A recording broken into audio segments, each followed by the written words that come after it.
Hi, I am Jaime Elizondo from Real World Ranching, and our goal is to help you maximize your productivity while improving your land faster.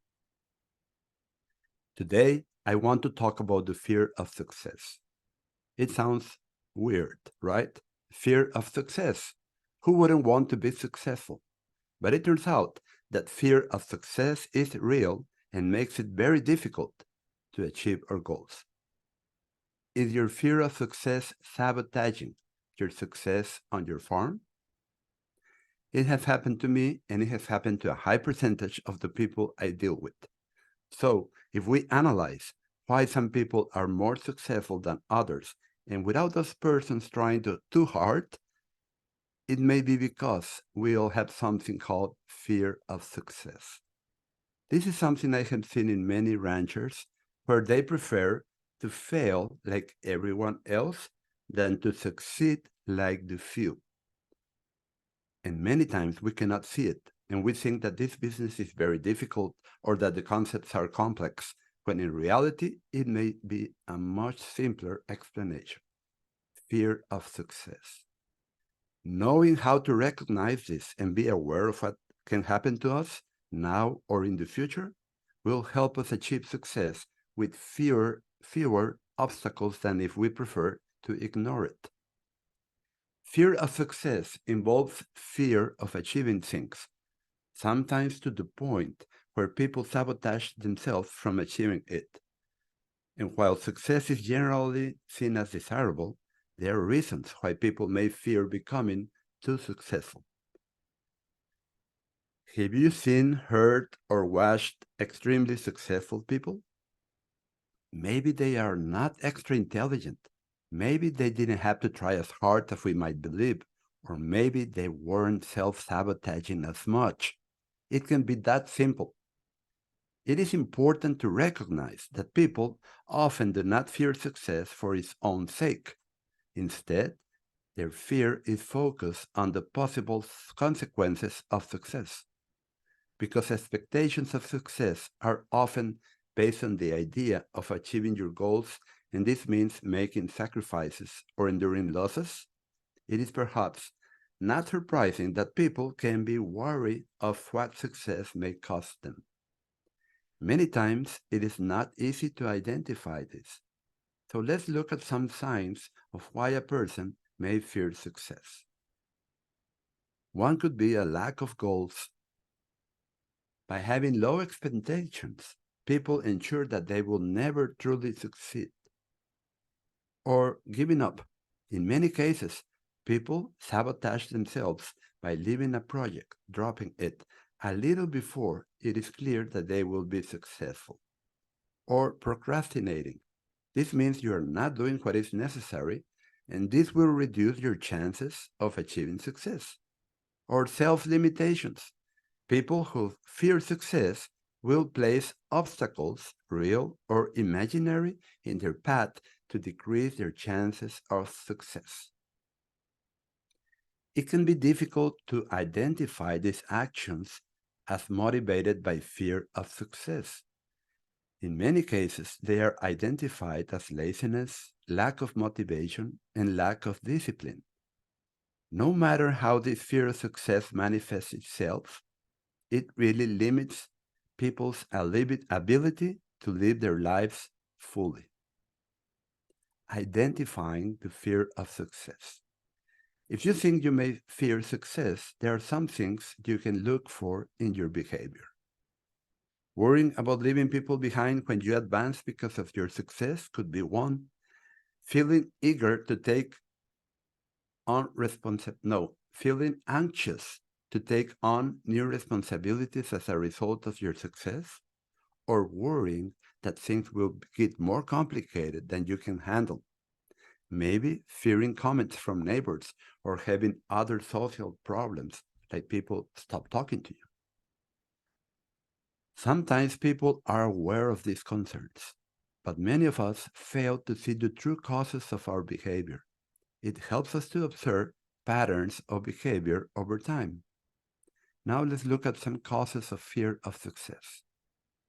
Sometimes successful people fear that their achievements are not deserved or that they are not as good as others in their field, that they will not be able to live up to the expectations, or that others will realize that they are not so good after all.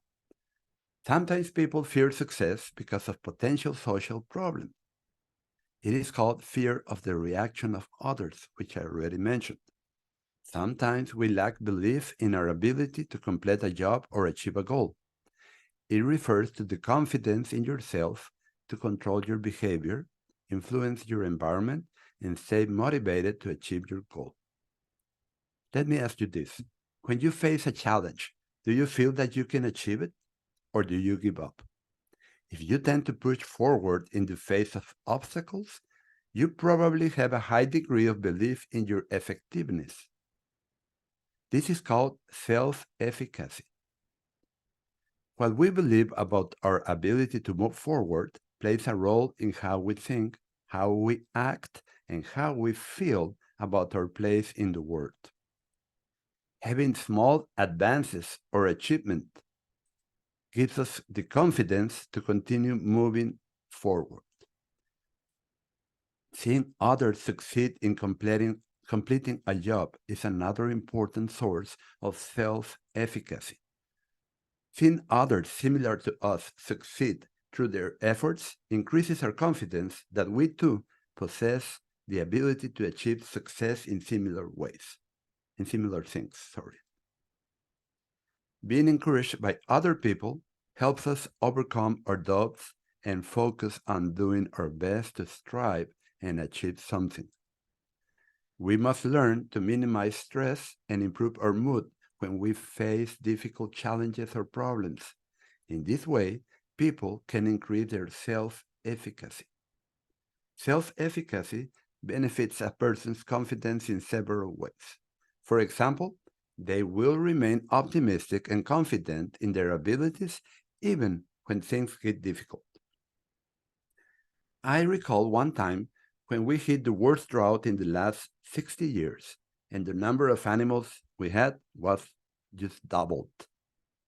It had not rained in 11 months, and we had suffered from very high temperatures. Even so, we followed the plan of the Total Grazing program and finally received rain, 8 to 9 inches in 2 weeks, at the end of the growing season, and thanks to the fact that the grass paddocks had high energy reserves in roots and tillers, we were able to have accelerated growth of the grass that lasted us for the dry season of the following year. If we had despaired and given up all the regrowth to the cattle in the drought, the grass would not have responded so quickly to the rain because it would not have had energy reserves in its roots and crowns. So we will not have had grass for the next drying season. It only rained on us those 2 weeks all that year. Of course, having such an experience raised my level of self-efficacy because I already knew what to do in similar situations in the future. Does that mean that I wouldn't have fear of success in the future?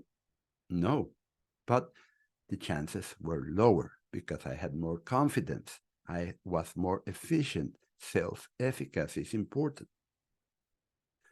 Because people with high self-efficacy see difficulties as challenges rather than threats, they tend to be more interested in the jobs they pursue. Difficulties or failures do not mean defeat. These individuals double their efforts and look for ways to get ahead. Fortunately, self-efficacy is a skill that we can increase and strengthen. Some options are recognizing your success, observing your mentors, getting positive feedback, and speaking positively to yourself. Successful experiences increase self-efficacy. When you succeed at something, you can build powerful confidence in your ability.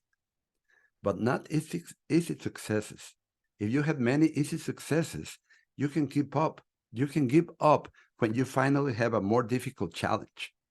For this reason, set goals that can be achieved, but not necessarily easy. This will take work and perseverance, but you will have a deeper confidence on your own abilities once you achieve them. And celebrate your triumphs, no matter how small. Talk positively to yourself. Face problems as a challenge to overcome. Take your time to think carefully about your plans and alternatives. Follow a proven grazing plan and select your genetics to obtain the best results. Ask your mentor or instructor and do not be left wondering. Keep a positive attitude and hang out with people who have a positive attitude. Remember that you get to be like the people you frequent. Conclusion and summary. 1. The fear of success happens to exist, and more people than we would believe have had to overcome it. 2. It is important to identify it because many times we call it laziness or lack of desire, when in reality it is fear of success. Do an analysis of your past behavior to find out if you have it. 3. The causes of why we self-sabotage can be many. The important thing is to know if we do it, because the vast majority of us do it to a greater or lesser degree. Once we know this, we must begin to change to be able to move forward with much less effort. 4. Self-efficacy. Confidence and vision in ourselves that allows us to face challenges in an optimistic attitude and with a curious mind. It is important to increase our confidence in ourselves. 5. Celebrate your triumphs. Talk to yourself optimistically. Seek positive company and avoid negative company, because we end up being like those around us. I hope you like this podcast. I think it is vitally important to know how much we are self-sabotaging and how to improve our self-efficacy to be able to achieve success on our farms and in our lives faster and with less struggle. Follow us at www.rwranching.com and subscribe to our weekly podcast. We'll see you on the next podcast, and may God bless you.